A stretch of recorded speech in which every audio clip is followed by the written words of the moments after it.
জিলাত এনে এটা পুখুৰী আছে যাৰ ইতিহাস এতিয়ালৈকে বহুত মানুহে সম্পূৰ্ণকৈ নাজানে। মই কিন্তু লখিমপুৰ পুখুৰীৰ কথা কোৱা নাই। এই পুখুৰীৰ লগত জড়িত আছে কিছুমান ৰহস্য আৰু কাহিনী। মোৰ বাবে এই ঠাইটো একেবাৰে বিশেষ।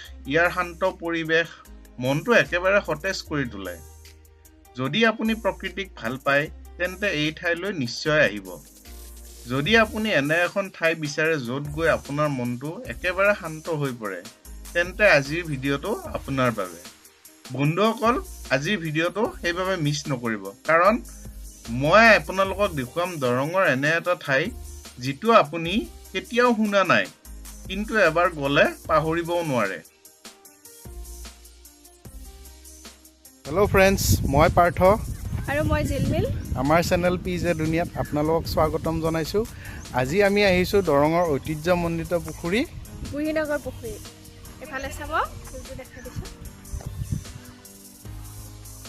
কিমান বিশাল পুখুৰী।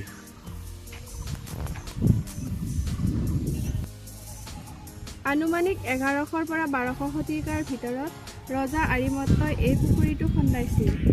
মুঠ মাটিকালি 88 বিঘা 1 কঠা 16 লেচা আৰু পানীভাগ 51 বিঘা 3 কঠা 4 লেচা আৰু আনুমানিক গভীৰতা হৈছে 25ৰ পৰা 30 ফুট। ইয়াৰ পাৰটো 36 বিঘা 3 কঠা 12 লেচা মাটি বুলি অনুমান কৰা হৈছে।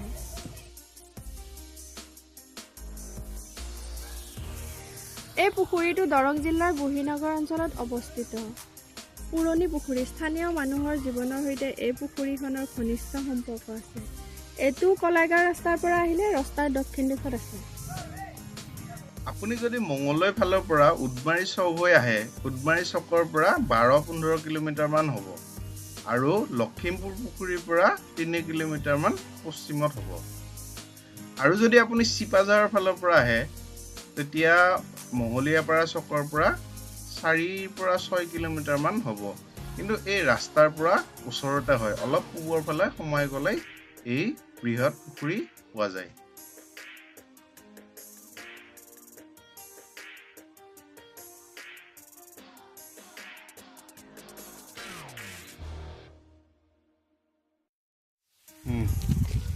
অসমীয়া সংস্কৃতিত পুখুৰীৰ এটা বিশেষ স্থান আছে। এই পুখুৰীখনো স্থানীয় উৎসৱ, পূজা পাঠ আৰু সামাজিক কাৰ্যৰ সৈতে জড়িত হৈ আছে।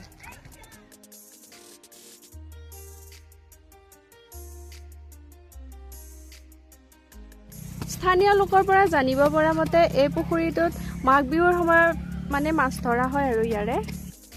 এই পুখুৰীটো বুঢ়ীনগৰৰ সেনাপতিপাৰা গাঁৱত, আৰু স্থানীয় লোকে কৈছে যে যেতিয়া মাছ ধৰা হয় মাঘৰ বিহুৰ সময়ত তেতিয়া স্থানীয় লোকসকলক প্ৰতি ঘৰকে 1 কেজিকৈ দিয়ে আৰু বাকী যিখিনি লৈ যায় সেইখিনি বিক্ৰী কৰি দিয়ে। আৰু এতিয়া বহাগ বিহুৰ সময়, কেওফালে কেৱল সেউজীয়াই ভৰপূৰ হৈ গৈছে। লগতে সৰু ল'ৰা ছোৱালীবিলাকে ইয়াতে বিহুৰ প্ৰেক্টিচ কৰি আছে। খেলা ধূলা, ক'বলৈ গ'লে একদম শান্তিৰ পৰিৱেশ।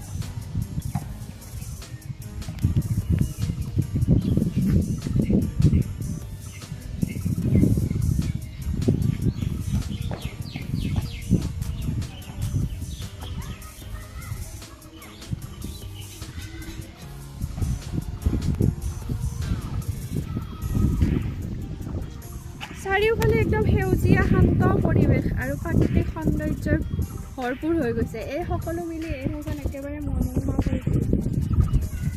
ইয়াত আহিলে আপুনি এনেকুৱা শান্তি অনুভৱ কৰিব।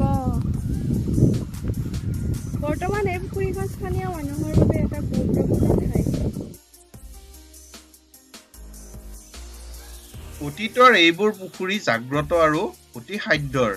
সেইবাবে ইয়াত আহি চাকি এগছি দি সেৱা এটা কৰি ল'ব লাগে। বগা ফুলৰ মালা বোলে দিলে বহুত ভাল। আমিও এডাল দিলোঁ।